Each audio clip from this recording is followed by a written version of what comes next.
Second voyage.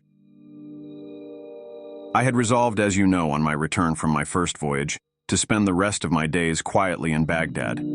But very soon I grew tired of such an idle life and longed once more to find myself upon the sea.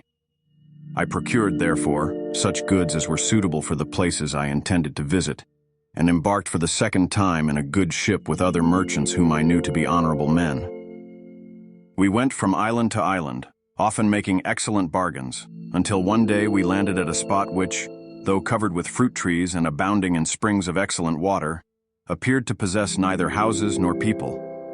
While my companions wandered here and there gathering flowers and fruit, I sat down in a shady place, and having heartily enjoyed the provisions and the wine I had brought with me, I fell asleep, lulled by the murmur of a clear brook which flowed close by.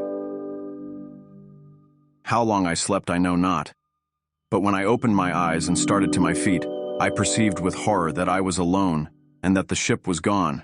I rushed to and fro like one distracted, uttering cries of despair, and when from the shore I saw the vessel under full sail just disappearing upon the horizon, I wished bitterly enough that I had been content to stay at home in safety. But since wishes could do me no good, I presently took courage and looked about me for a means of escape. When I had climbed a tall tree, I first of all directed my anxious glances towards the sea. But finding nothing hopeful there, I turned landward, and my curiosity was excited by a huge, dazzling white object, so far off that I could not make out what it might be. Descending from the tree, I hastily collected what remained of my provisions and set off as fast as I could go towards it.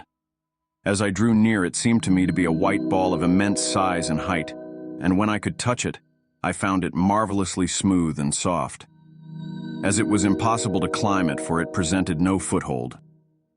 I walked round about it seeking some opening, but there was none. I counted, however, that it was at least 50 paces round.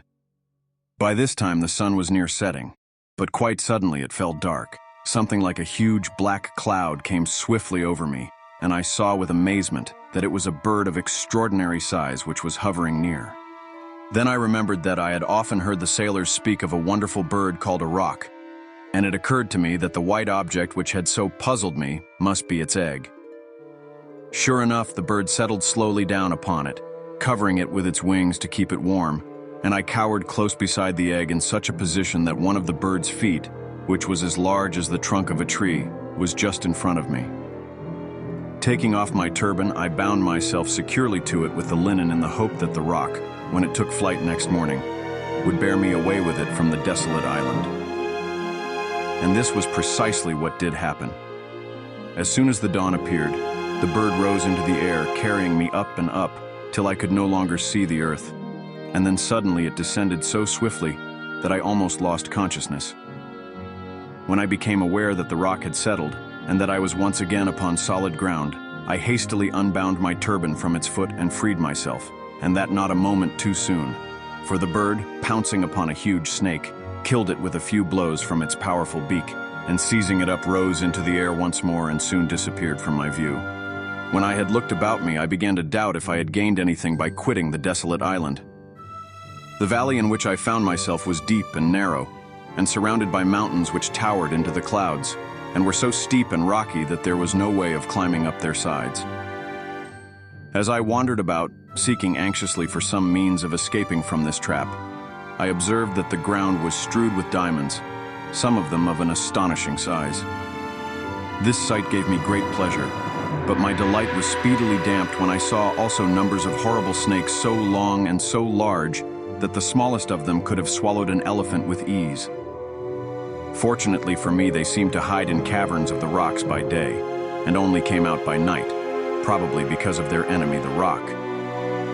All day long I wandered up and down the valley, and when it grew dusk I crept into a little cave, and having blocked up the entrance to it with a stone, I ate part of my little store of food and lay down to sleep. But all through the night the serpents crawled to and fro, hissing horribly, so that I could scarcely close my eyes for terror. I was thankful when the morning light appeared, and when I judged by the silence that the serpents had retreated to their dens.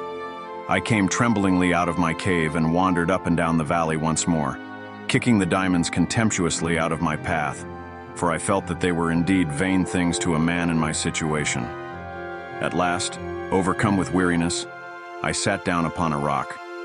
But I had hardly closed my eyes when I was startled by something which fell to the ground with a thud close beside me. It was a huge piece of fresh meat, and as I stared at it, several more pieces rolled over the cliffs in different places.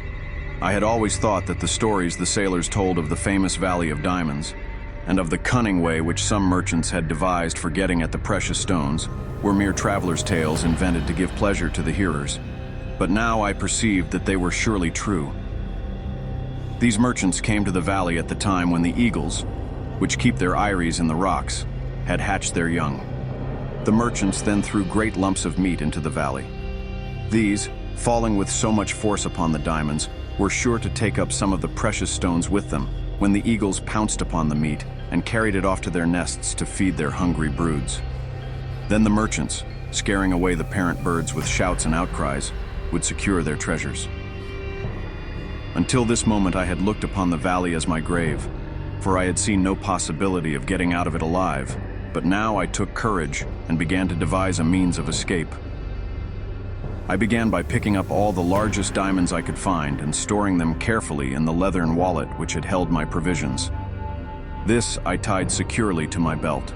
I then chose the piece of meat which seemed most suited to my purpose, and with the aid of my turban bound it firmly to my back.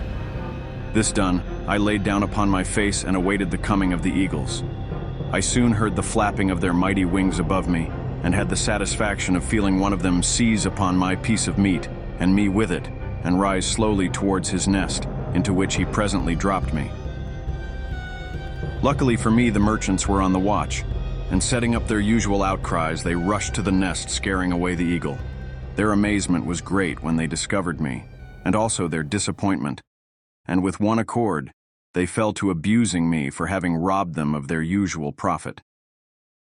Addressing myself to the one who seemed most aggrieved, I said, "I am sure, if you knew all that I have suffered, you would show more kindness towards me, and as for diamonds, I have enough here of the very best for you and me, and all your company." So saying, I showed them to him. The others all crowded round me, wondering at my adventures and admiring the device by which I had escaped from the valley, and when they had led me to their camp and examined my diamonds, they assured me that in all the years that they had carried on their trade, they had seen no stones to be compared with them for size and beauty.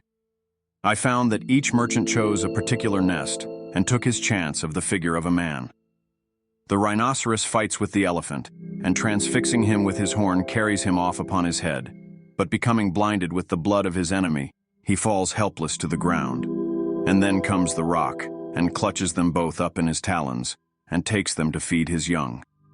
This doubtless astonishes you, but if you do not believe my tale, go to Rohat and see for yourself. For fear of wearying you, I pass over in silence many other wonderful things which we saw in this island. Before we left, I exchanged one of my diamonds for much goodly merchandise, by which I profited greatly on our homeward way. At last we reached Balsora, whence I hastened to Baghdad, where my first action was to bestow large sums of money upon the poor, after which I settled down to enjoy tranquilly the riches I had gained with so much toil and pain. Having thus related the adventures of his second voyage, Sinbad again bestowed 100 sequins upon Hindbad, inviting him to come again on the following day and hear how he fared upon his third voyage. The other guests also departed to their homes, but all returned at the same hour next day, including the porter, whose former life of hard work and poverty had already begun to seem to him like a bad dream. Again, after the feast was over, did Sinbad claim the attention of his guests and began the account of his third voyage.